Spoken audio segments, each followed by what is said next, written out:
రాష్ట్ర ప్రభుత్వ ప్రధాన కార్యదర్శిగా సంజయ్ జాజు నియమితులయ్యారు. మరింత సమాచారం మా ప్రతినిధి నగేష్ చారిని అడిగి తెలుసుకుందాం. నగేష్, కొత్త సీఎస్ నియామకానికి సంబంధించి సమాచారం ఏంటి?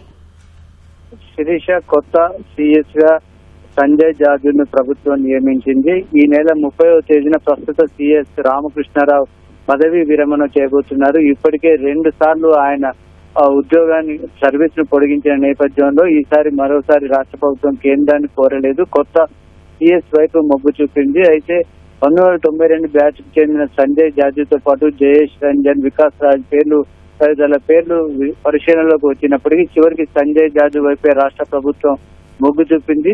తెలంగాణ రాష్ట్రం ఏర్పాటు నుంచి అంటే 2014 నుంచి కూడా సంజయ్ జాజు కేంద్ర సర్వీసుల్లో ఉన్నారు. ఢిల్లీ వేదికగా ప్రధానమైన కీలకమైన పోస్టుల్లో నిర్వహించారు. అంతకుముందు ఉమ్మడి ఆంధ్రప్రదేశ్ లో వివిధ హోదాలో రాష్ట్రంలో పనిచేశారు. ముఖ్యంగా విజయవాడ సబ్ కలెక్టర్ గా, విశాఖపట్నం మున్సిపల్ కార్పొరేషన్ కమిషనర్ గా, పశ్చిమ గోదావరి జిల్లా కలెక్టర్ గా, అప్పుడు ఎంసీహెచ్ గా ఉన్నటువంటి హైదరాబాద్ మున్సిపల్ కార్పొరేషన్ కు కమిషనర్ గా, అదేవిధంగా ఇన్క్యాప్ వీసీ ఎండీగా, రాష్ట్ర ఉమ్మడి ఆంధ్రప్రదేశ్ లో పౌర సరఫరాల శాఖ కమిషనర్ గా పనిచేశారు. అదేవిధంగా ఉమ్మడి ఆంధ్రప్రదేశ్ లో ఇన్ఫర్మేషన్ టెక్నాలజీ అంటే ఐటీ శాఖ కార్యదర్శిగా ఉన్నప్పుడే ప్రస్తుతం తెలుగు రాష్ట్రాల్లో కీలకంగా మారిన మీ సేవ ప్రాజెక్టును రూపొందించారు. ప్రస్తుతం మీ సేవ ప్రాజెక్టు రూపొందించడంలో సంజయ్ జాజు చాలా కీలక పాత్ర పోషించారు. 2014లో కేంద్ర సర్వీసులకు వెళ్లిన తర్వాత కేంద్రంలో కూడా చాలా కీలకమైన బాధ్యతలు నిర్వహించారు. ముఖ్యంగా జాతీయ రహదారుల అభివృద్ధి సంస్థకు డైరెక్టర్ గా పనిచేశారు. అప్పుడు ఎన్హెచ్ఐ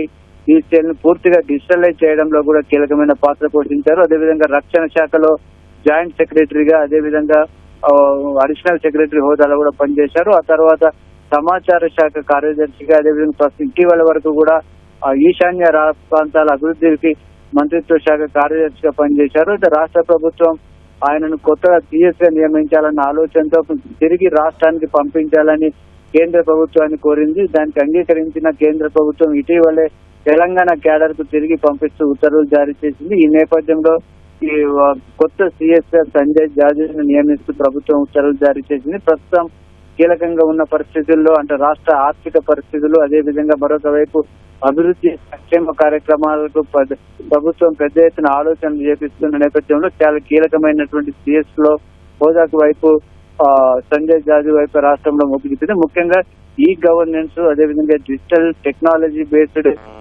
అడ్మినిస్ట్రేషన్ లో పట్టున్నటువంటి సంజయ్ జాజు ప్రస్తుత రాష్ట్ర పరిస్థితులను సమర్థంగా నిర్వహించగలరని ప్రభుత్వం భావిస్తుంది. ఒకవైపు కలెక్టర్ గా, కమిషనర్ గా క్షేత్రస్థాయిలో పనిచేయడం, కేంద్ర స్థాయిలో అంటే జాతీయ స్థాయిలో కీలకమైన అడ్మినిస్ట్రేషన్ విభాగాల్లో పనిచేయడం, వీటన్నిటిని కూడా రాష్ట్ర ప్రభుత్వం పరిగణలోకి తీసుకుంది. సంజయ్ జాజు స్వస్థలం మధ్యప్రదేశ్ కు చెందినటువంటి సంజయ్ జాజు 1992 బ్యాచ్లు ఉన్నారు. అయితే మొత్తం ఇంకా మరో 3 సంవత్సరాలు, సుమారు 3 సంవత్సరాలు 2026 ఫిబ్రవరి తేదీ వరకు ఆయన ఐఏఎస్ గా ఉండనున్నారు. కాబట్టి ఇవన్నిటిని పరిగణలో తీసుకొని రాష్ట్ర ప్రభుత్వం ఆయన వైపు మొగ్గు చూపినట్టుగా తెలుస్తోంది. శిరీష, ధన్యవాదాలు నగేష్.